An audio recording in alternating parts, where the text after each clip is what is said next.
Diabetic patients, high sugar level patients, ಇವ್ರನ್ನ ಮಧುಮೇಹಿಗಳು ಅಂತ ಕೂಡ ಕರಿತೇವೆ. ಇವರು ರೈಸ್ನ ತಿನ್ನಬೇಕಾ ತಿನ್ನಬಾರ್ದಾ? Hi, this is doctor Lanchana, consultant nutritionist and dietician from Bangalore pain clinic. Yes, ಮಧುಮೇಹಿಗಳು ಅಂದರೆ ಡಯಾಬಿಟಿಕ್ ಪೇಷಂಟ್ಸ್ ರೈಸ್ನ ತಿನ್ಬೋದು, ಬಟ್ ಅವ್ರು ಮಾಡುವಂಥ ವಿಧಾನ ಕರೆಕ್ಟಾಗಿರಬೇಕು. ಹೇಗೆ ಅಂತ ಅಂದರೆ, ಅವ್ರು ರೈಸ್ ಮಾಡೋದಕ್ಕಿಂತ ಮುಂಚೆ ಆ ಅಕ್ಕಿನ ಅರೌಂಡ್ 20-30 ನಿಮಿಷ ನೆನೆಸ್ಬೇಕಾಗುತ್ತೆ. ಯಾಕೆ ಅಂತ ಅಂದರೆ, ನೀವು ಅಕ್ಕಿನ ನೆನೆಸಿದಾಗ ಅದರಲ್ಲಿರೋ outer layer of starch remove ಆಗುತ್ತೆ. ದೆನ್ ಅದನ್ನೆಲ್ಲ ವಾಶ್ ಮಾಡಿ ಮತ್ತೆ ಬಾಯ್ಲಿಗೆ ಅಂತ ಇಟ್ಟಿದಾಗ, ಅಂದರೆ ಕುದೀಲಿಕ್ಕೆ ಅಂತ ಇಟ್ಟಿದಾಗ ಅದು ಕುದ್ದಿ ಅದರಲ್ಲಿರೋ ಗ್ಲೈಸಿಮಿಕ್ ಇಂಡೆಕ್ಸ್ ಸ್ವಲ್ಪ ಕಡಿಮೆ ಆಗುತ್ತೆ. ಸೊ ಆಫ್ಟರ್ ದಟ್ ನಾವು ಅದರಲ್ಲಿರೋ ಗಂಜಿ, ಅದನ್ನ ಎಕ್ಸ್ಟ್ರಾ ವಾಟರ್ ಅಥವಾ ಎಕ್ಸ್ಟ್ರಾ ಸ್ಟಾರ್ಚ್ ಅಂತ ಕೂಡ ಕರಿತೇವೆ.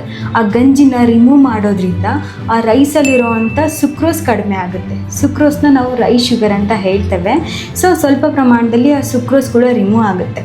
ಈ ಥರ ನಾವು ಅನ್ನ ಮಾಡಿ ತಿನ್ನೋದ್ರಿಂದ ಯಾವುದೇ ಕಾರಣಕ್ಕೂ ಬ್ಲಡ್ ಶುಗರ್ ಲೆವೆಲ್ ಕೂಡ ಜಾಸ್ತಿ ಆಗಲ್ಲ. ಮತ್ತು ಯಾರು ವೆಯ್ಟ್ ಲಾಸ್ ಜರ್ನಿನಲ್ಲಿ ಇರ್ತಾರೆ ಅವರು ಈ ಥರ ಅನ್ನ ತಗೊಳ್ಳೋದ್ರಿಂದ ಯಾವುದೇ ಕಾರಣಕ್ಕೂ ವೆಯ್ಟ್ ಗೇನ್ ಕೂಡ ಆಗಲ್ಲ. ಸೊ ಅನ್ನದಾತು ಸುಖಿ ಭವ.